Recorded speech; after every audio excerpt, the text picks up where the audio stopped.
Okay, we are back live to talk about H66. We passed this bill out of our committee about a month or so ago, and it's been on its journey since then. It's gone to Ways and Means, and then to the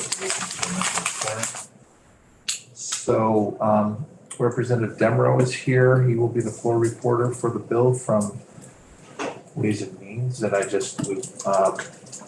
our job today is to hear about the changes that they made and to vote. Ron, do we have the vote sheet for this bill? Do we need the vote sheet on this bill? Are we considering it an amendment? Well, it will be an amendment to the bill. It's there, they've amended the bill.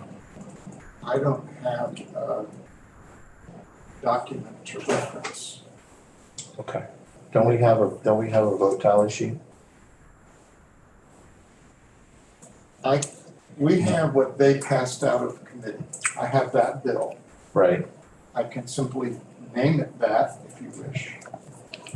It's not what we normally do, but we can Okay, do it. well, what do we, I'm forgetting what we normally do. So Do we take a straw poll?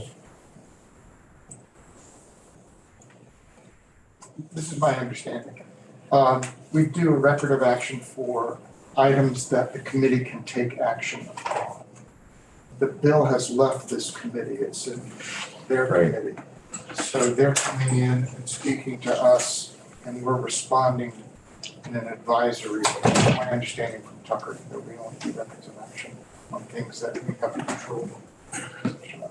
Okay. So for example, if an amendment comes back to us then on our bill, then that's a record of action because it's basically being sent back to us again. Does that make sense? So because we no longer have possession of the bill, we don't do an actual vote on the amendment. That's my understanding. But I'm happy to do a record of action if that's what you want. No, I think a straw poll, a show of hands, an account of the hands would be sufficient. So that you have, a by consensus vote. Well, and to be clear, none of this is about me, but I would have no problem with a roll call straw vote in this situation. Because I think that's kind of what it's, if we wanted to, because we don't have possession of the bill. In case Robin wanted to say, and the straw vote was, and read a count. Just because I mentioned something last week, I'm just going on the record and say, this is an example where I think that's exactly what it's for. Yeah, no,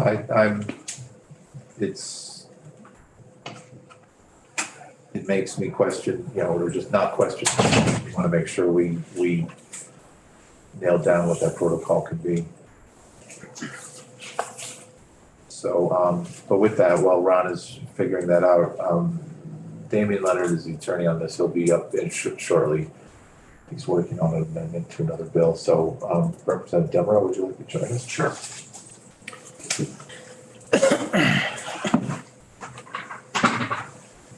And do you know everyone here?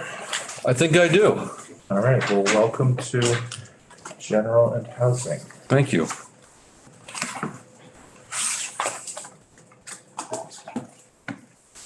And committee, I was just wondering if we have, you look on our document page for today, do we have these? I think so, yes. Yes, so on our document page, you have, under Damien's name, side by side of House General and Ways and Means versions. And then, there are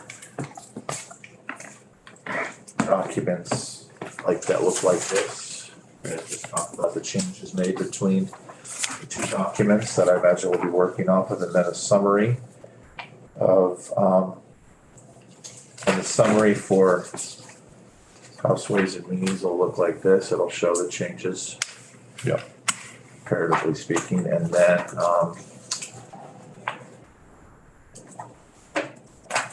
there should be something that looks like this. You'll need microscope, magnifying glass to see them. So those are the documents that are there for us for reference, but Representative Brimmer, I'm assuming you're going to basically talk about the changes you made. Yeah, and I'm assuming, for the record, Carl Demrow, Ways and Means reporter of the bill for the committee. Mr. Chair, I'm assuming you want to hear about the policy changes that Ways and Means made in the first 5 sections of the bill. Is that correct? Or do you want to hear the fiscal? Well, we Fiscal wanna hear notes I think we want to hear both, but Okay, you can start with, I mean, in terms of the money, it's more of a punch list of stuff, but we would love to hear what you did.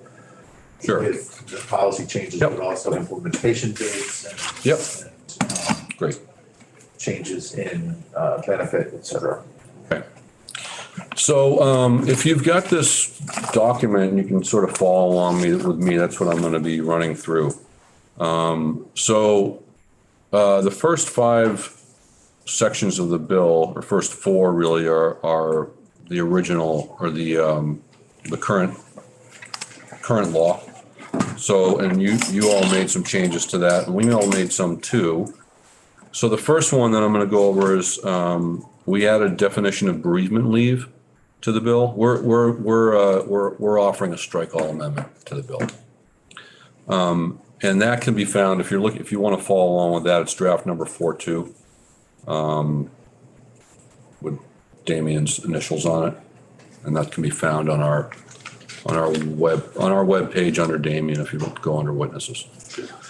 So bereavement leave, and I'll just read through this, means leave of absence from employment or self-employment by an individual due to the death of the individual's family member that occurs not more than 1 year after the family member's death. Bereavement leave includes leave taken in relation to the administration or settlement of the deceased's family member's estate.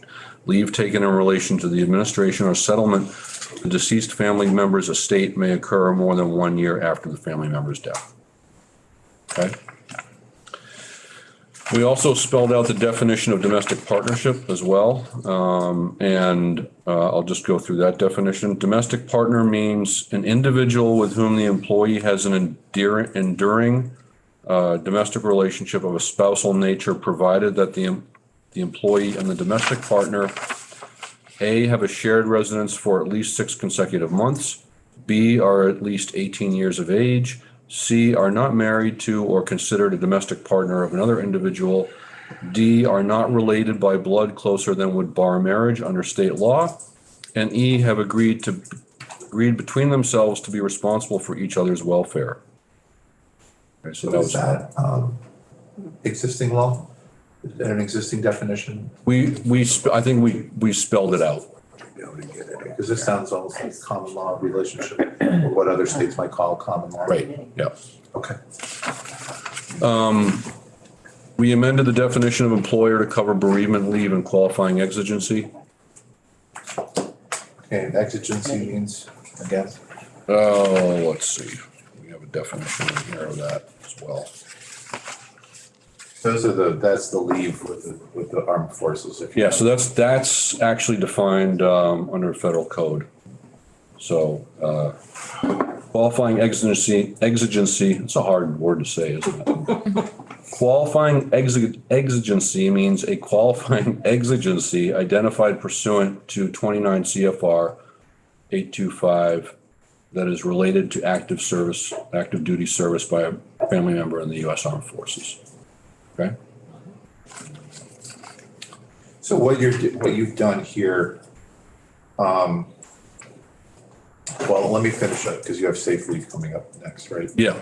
So we've sort of trued that up with the federal definition.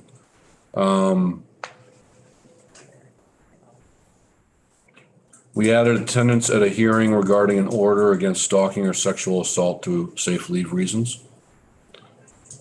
And then we added the definition of U.S. Armed Forces because of addition of qualifying exigency leave. So we spelled that out, what that means as well. So essentially, these don't strike me as policy changes as much as, so committee, we started off with three or four sections in the bill. One of them was safe leave, which we brought into the section on family leave as a separate chapter, right? The safe leave, I believe, is 470.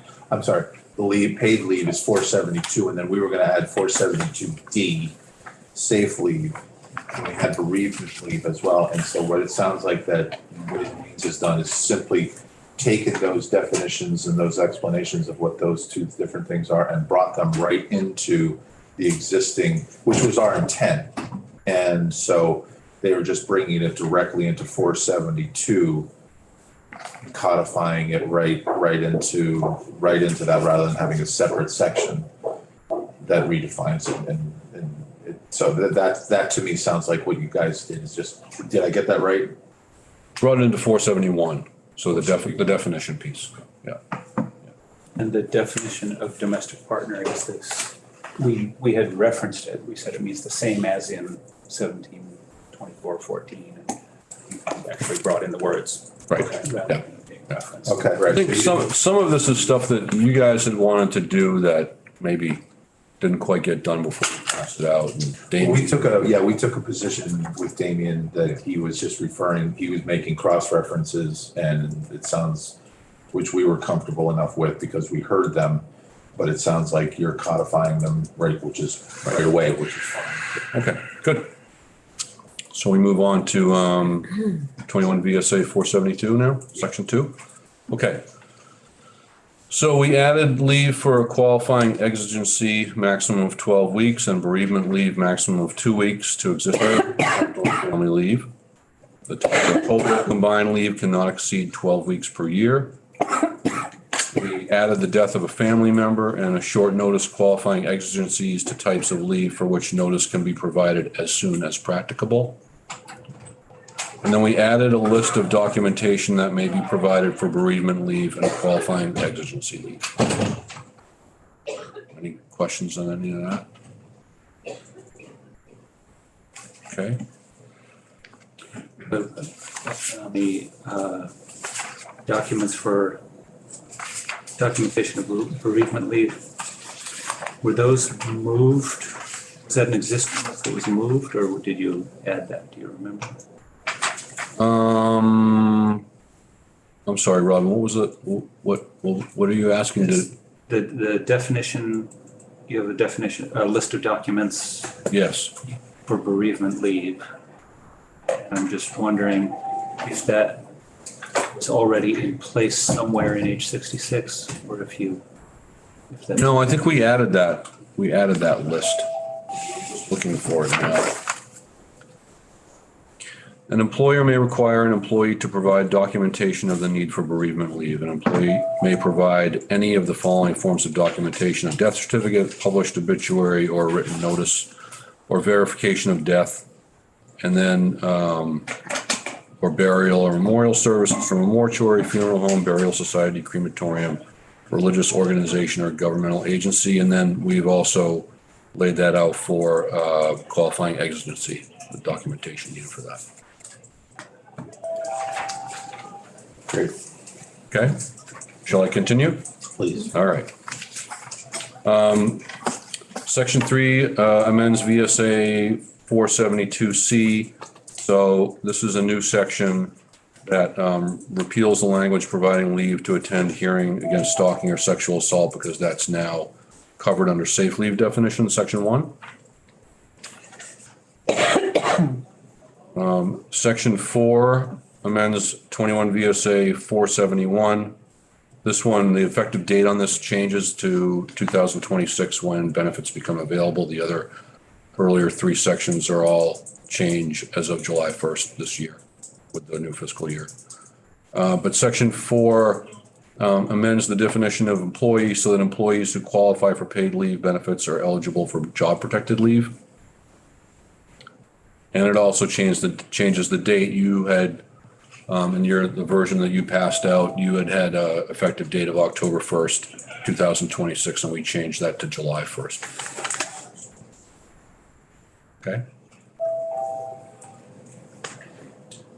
Okay. Section 5, we amended again the effective date from October 1st, 2026 to July 1st, 2026. And what is 473 again? 473 is the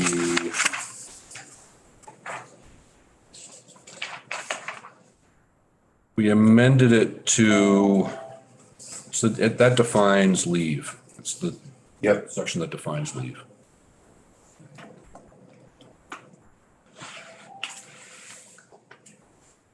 Yeah, it defines leave and then it says permits employees to elect to use family medical leave insurance benefits as waived replacement during the leave. Thank you. Okay. And from here on in, we sort of get into the stuff that, from here on in, it's the stuff that Ways and Means did put into the bill. So it's more the operational side of the program, Yep. right? What, do you want me to, Mr. Chair, do you want me to go through that with the sort of summary, or would you like me to go through the fiscal note, or how do you want me to approach it from here?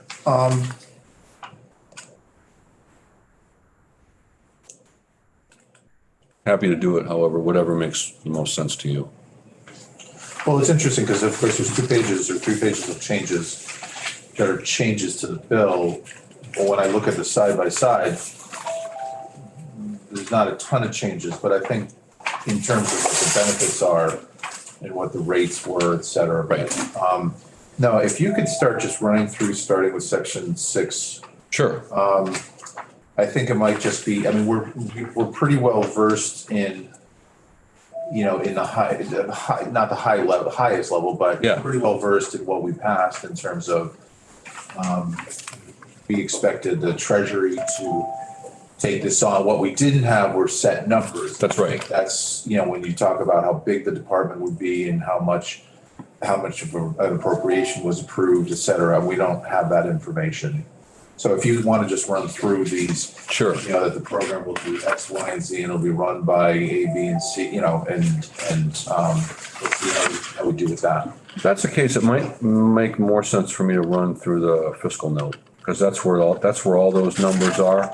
Sure. I can do it. Can you pull that up there, fiscal note, Rob? Yes. Is it, do we have that? We Where's the don't, but summary? I'll find it. The summary?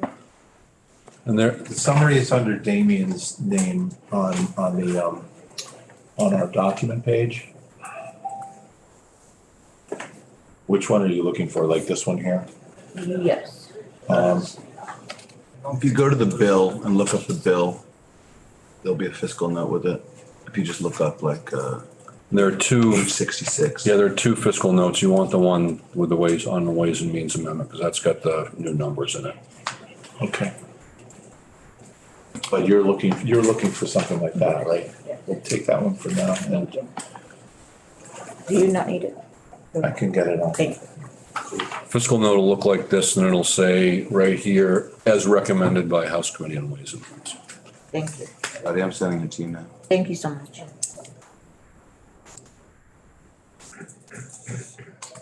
I have a policy position that we could return, or policy question that we could return to, or I can ask it now.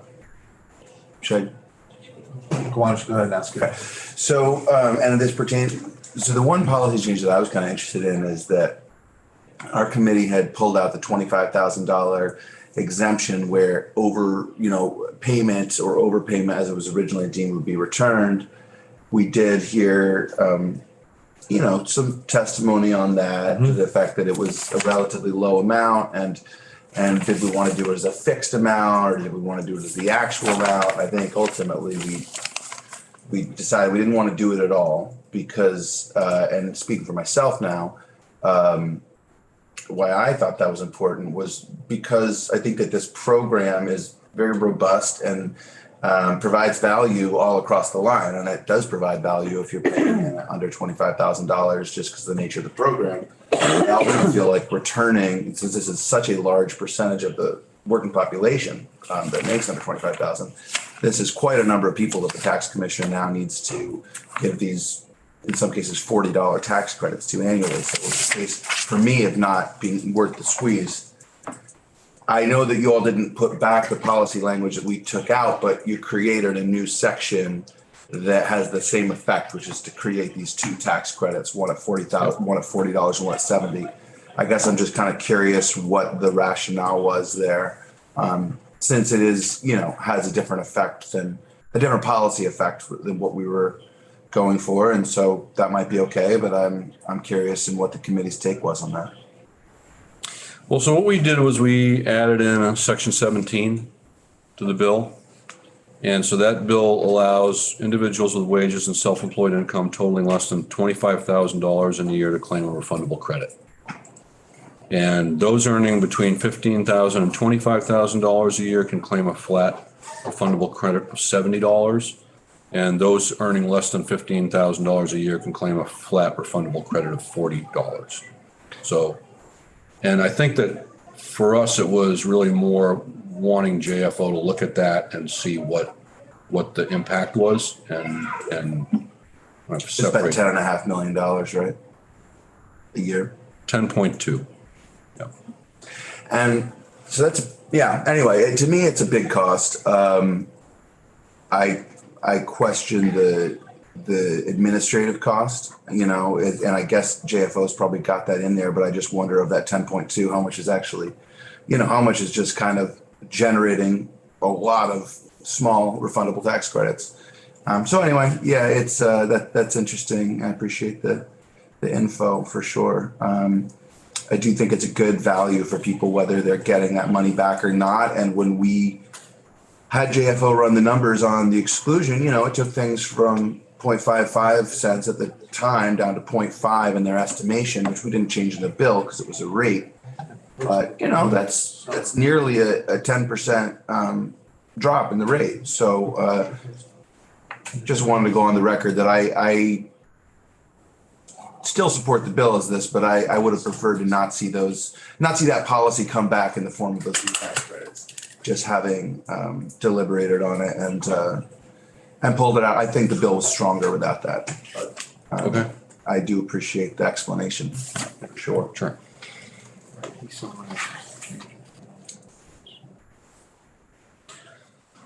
So,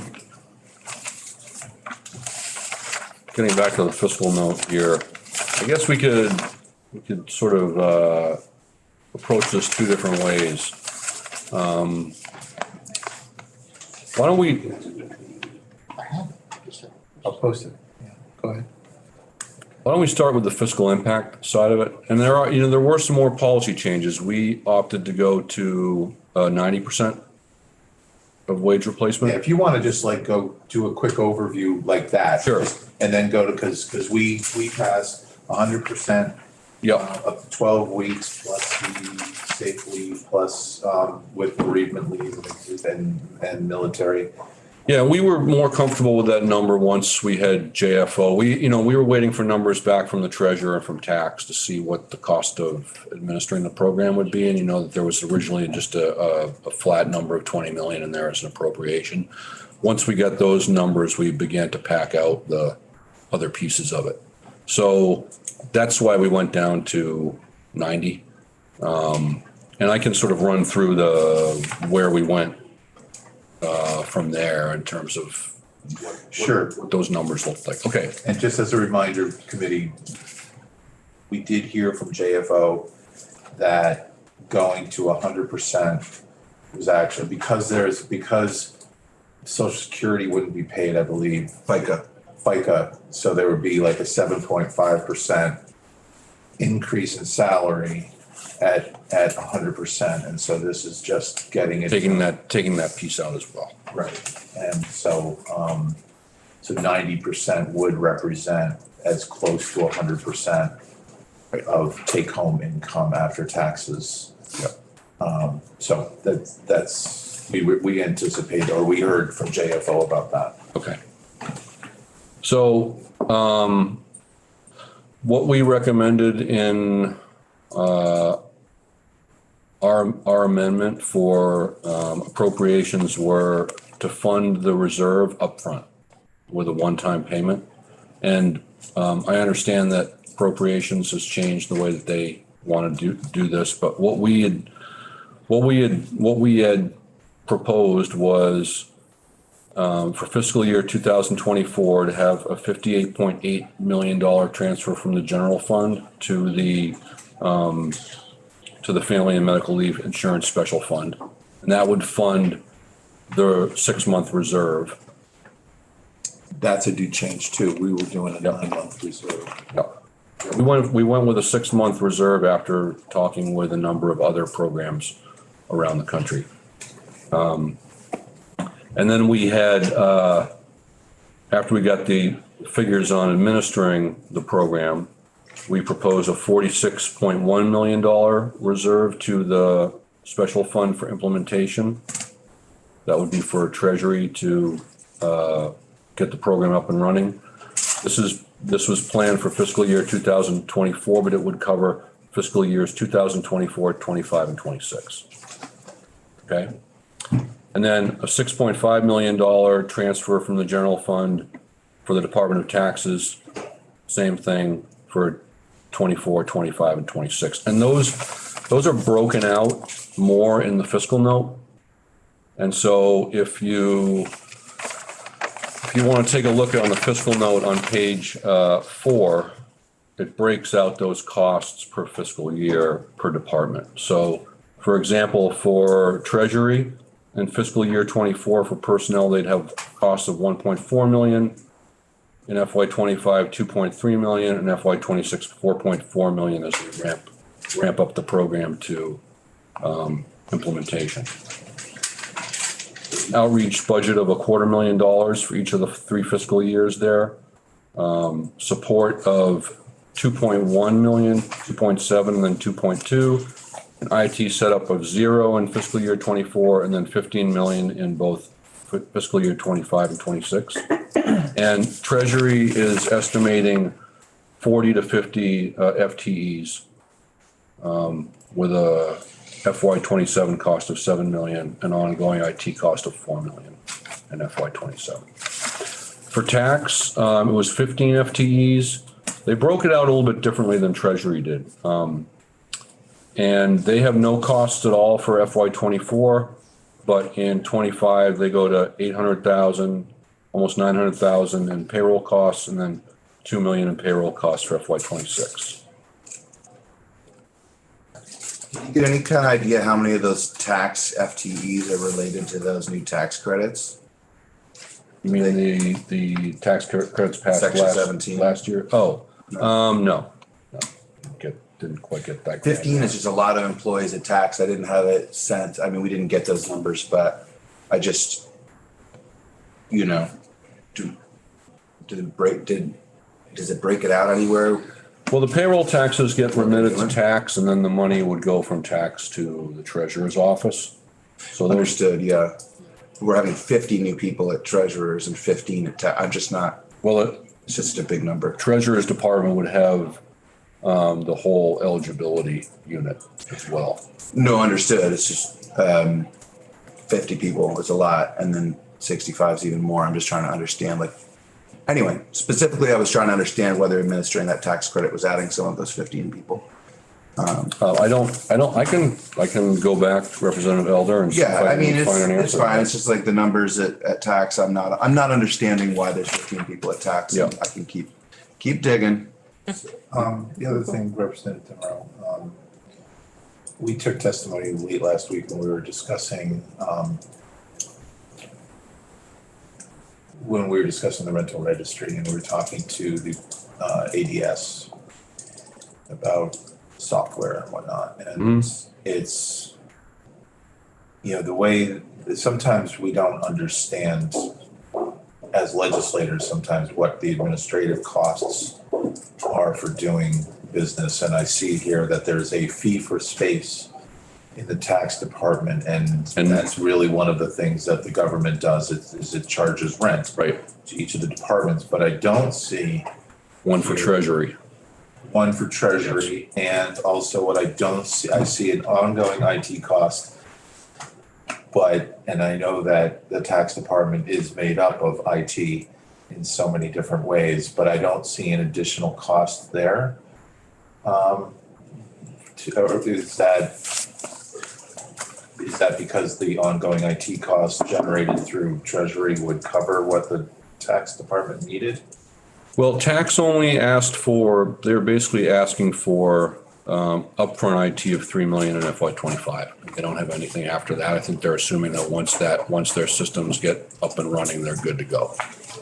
So, but we did note your, as you noted, there was no fee for space calculation for the treasurer's office. And for those of you who aren't familiar, may not be familiar with that, that's the calculation that BGS uses to charge internally for space.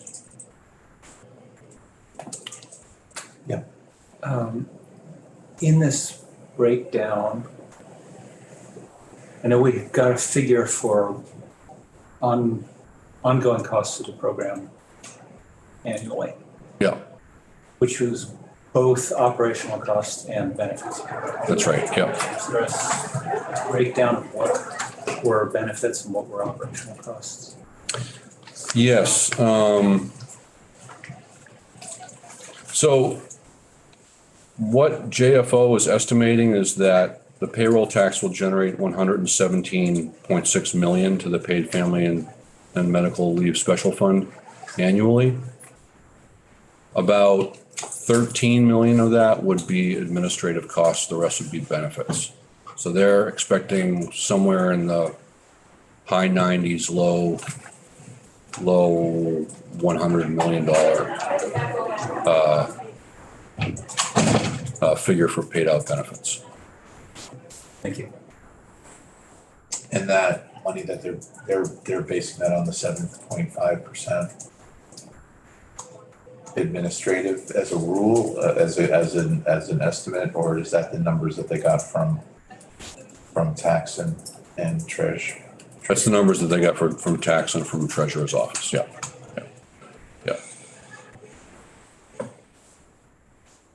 Representative Parsons. Thanks. I just have a question.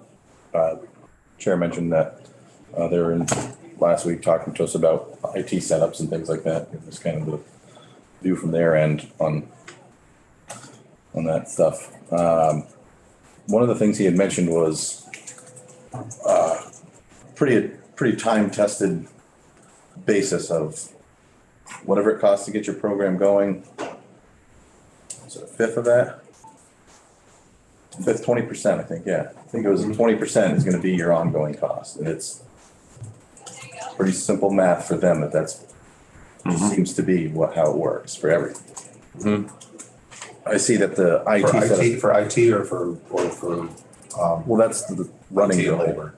What's that? For IT and labor or the Labor, IT maintenance? the whole, maintenance? the process of maintenance, and this one is at 30 million to start and then 4 million yearly for treasury. Am I getting? Well, I think the, where are you looking at, or what numbers are you looking, is there? Treasury's IT, the budget to the IT setup is put at 30 million. Right, yeah, And then in their ongoing IT would be 4 million. yeah. Right, so they seemed pretty comfortable. We asked them about that number, and they wanted to be sure that they had a good number there that wasn't, gonna be something that ballooned later. And they felt quite confident that was the right number. And it's a little bit different than, for them, it's a little bit different than with tax. They have to set up all of the software around, tax just has to collect the amount and then forward it to Treasury. But Treasury has to do all of the benefit. They have to have a unit that determines eligibility, and then they have to have a unit that pays benefits. So the benefits will be paid from Treasury, so they've got that whole piece as well. Yeah, that just kind of jumped out to me a little bit with that 20% model just not being how this one is structured. About around the And that was what ADS Yeah. gave you guys for, okay. Yeah, went around the same time they were in our committee saying that that's the model. You know, it's just kind of surprising to see those numbers that far apart.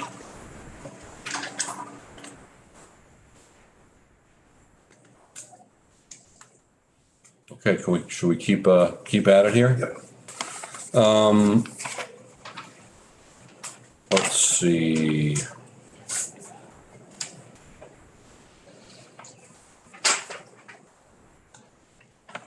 Go through the cost of benefits section, or unless you want, I can go back all the way to the beginning of the fiscal note and we'll go through the special fund.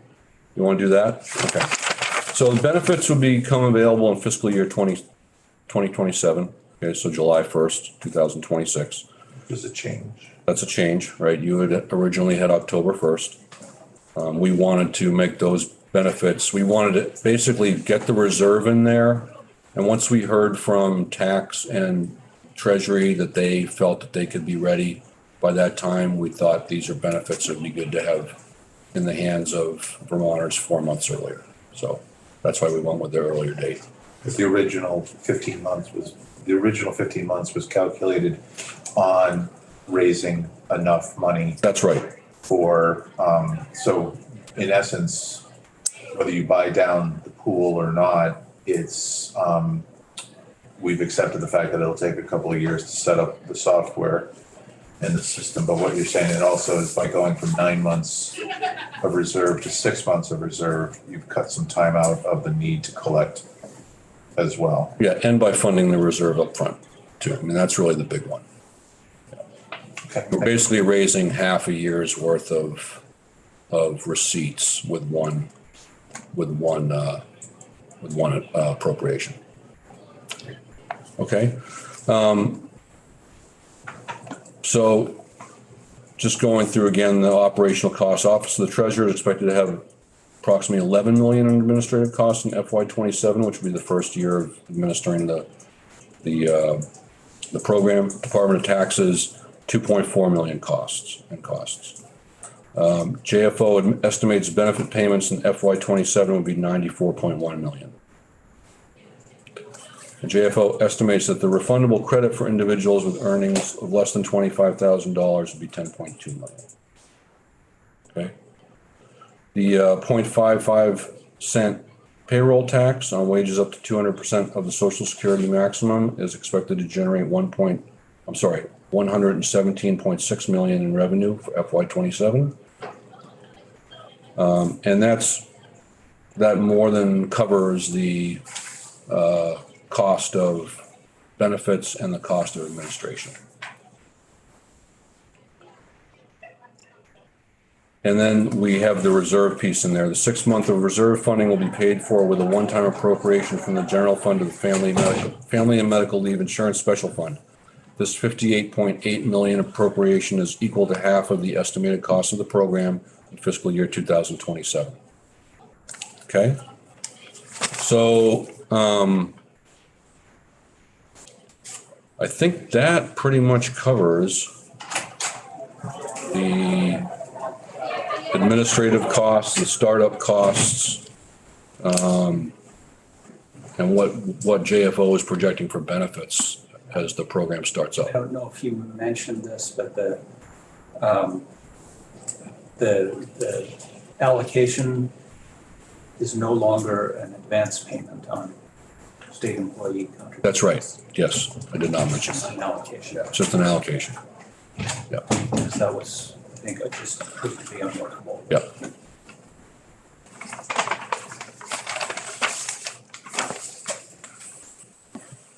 What's next? Any other questions?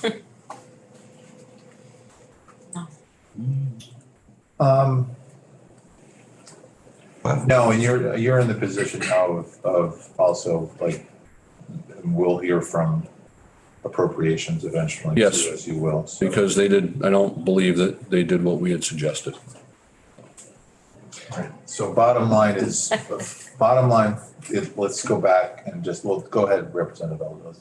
Well, I was wondering, so you haven't heard from appropriations as a committee yet. You haven't, your No. committees haven't checked in it, but yeah, I did see their amendment. Yeah. So that doesn't pre-fund. It doesn't pre-fund the reserves. It's just 37 million to set up the, well, you haven't heard from them yet, so. Yeah, my understanding is it pre-funds the program just in FY '24, just for that fiscal year. And I think this is something we've seen with, we heard in discussion of the Land Opportunity Access Board where they were asking for $1.2 million over 4 years. But the budgeting reality that we face, or that we live with, is really annual. Right. And the fight becomes, fight such as it might be for annual funding until it's baked in and expected to be funded is exactly this. They can justify a 1 year. They could have put in the whole $60 million this year if they so chose. If they had options. That was a mechanism for us to lay out all of the startup costs in one sort of tidy. Yep. So we will, did he get that right? Yes. So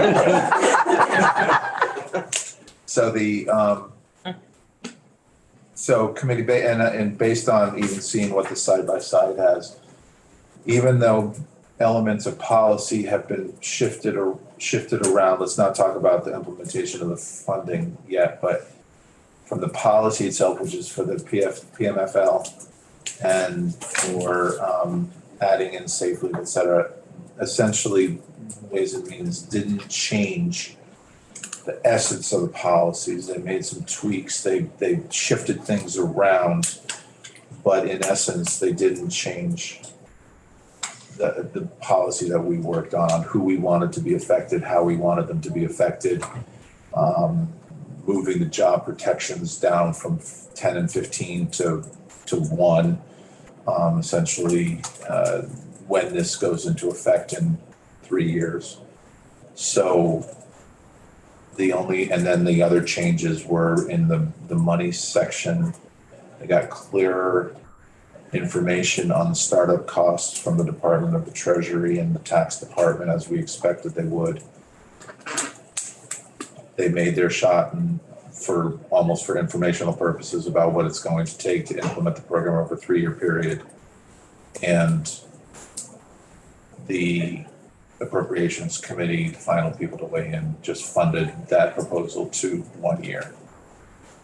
I think I got that. I think that I have not seen exactly what Approps has done, but that was my understanding, was that they went for just FY '24 and the FY '24 costs only.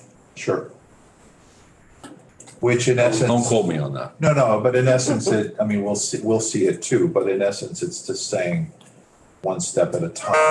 Obviously, if we make a commitment, we're going to, there's an option always, no matter what we do, to change the program at any point in the future, starting next year.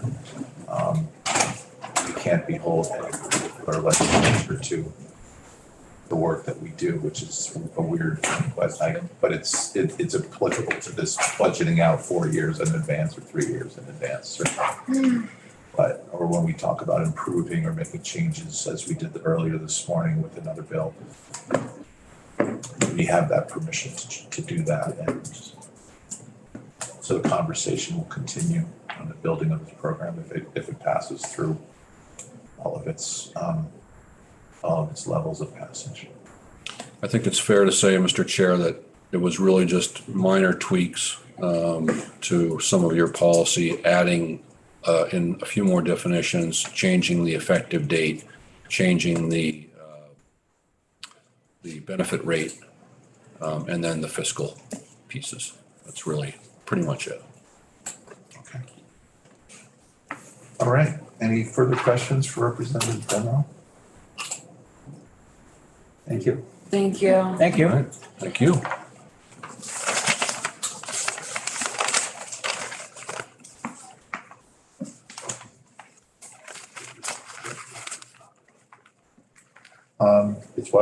it's not here.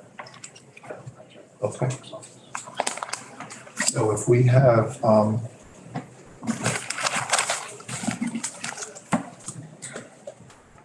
no further, actually, can we take 10 minutes, please? And then we'll be back to do a straw poll at 11:15.